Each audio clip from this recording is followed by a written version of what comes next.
Today's a big deal. Greenland will be in the spotlight today as Vice President J.D. Vance and Secretary of State Marco Rubio meet with top officials from Greenland and Denmark. Let's take a live look at the White House this morning where those high-stakes talks will take place. President Trump says the U.S. will take the Arctic island either through a deal or they'll take it by force. NewsNation's Tom Dempsey is on Capitol Hill. Tom, Greenland and Denmark are prepared for a showdown. I'm so fascinated to see how today goes and what kind of tone it takes.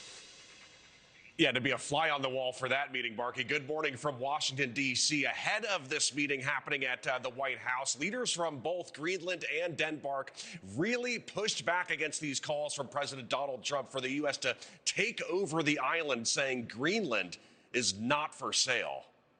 Greenland does not want to be owned by the USA. Greenland does not want to be governed by the USA. Greenland will not be part of the USA.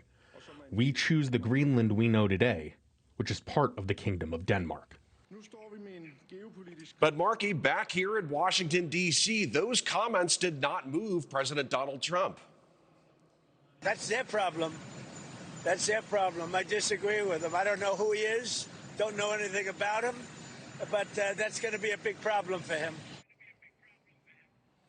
The meeting happening today will be hosted by Vice President J.D. Vance and Secretary of State Marco Rubio, as well as the foreign ministers of Denmark and Greenland. They'll be attending.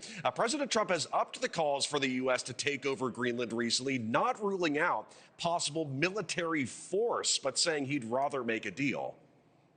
We're going to be doing something with Greenland, either the nice way or the more difficult way. I'd love to make a deal with them. It's easier. But one way or the other, we're going to have Greenland.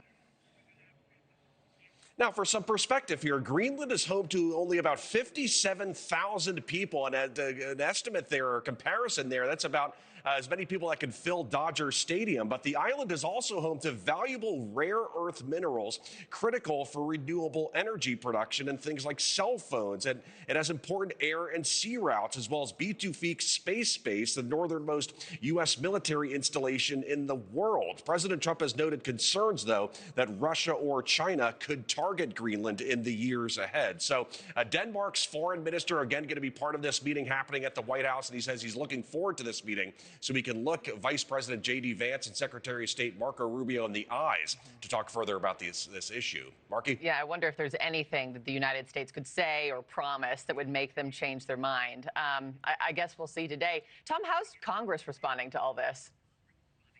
Really mixed reactions we're seeing. Some Republicans very much support this idea from President Trump for the U.S. to somehow acquire Greenland. One lawmaker filed legislation recently not only to annex Greenland, but to make it the 51st state. And today, some members on the Arctic caucus will meet with Denmark's ambassador to highlight their opposition to President Trump's push. We will also note, too, that Senator Lisa Murkowski of Alaska also co-sponsored a bill with New Hampshire Democrat Senator Jeanne Shaheen that would prohibit the federal government from taking over any NATO territory without consent. And also very notable timing with the meeting happening today, because later this week there's going to be a group of 8 lawmakers, some of them Republicans, some of them Democrats, are traveling overseas to Denmark to show unity with the country during all this talks over this issue. Markie? Thank you for watching. Subscribe below and download our NewsNation app right now on your phone, and you will get fact-based, unbiased news for all Americans.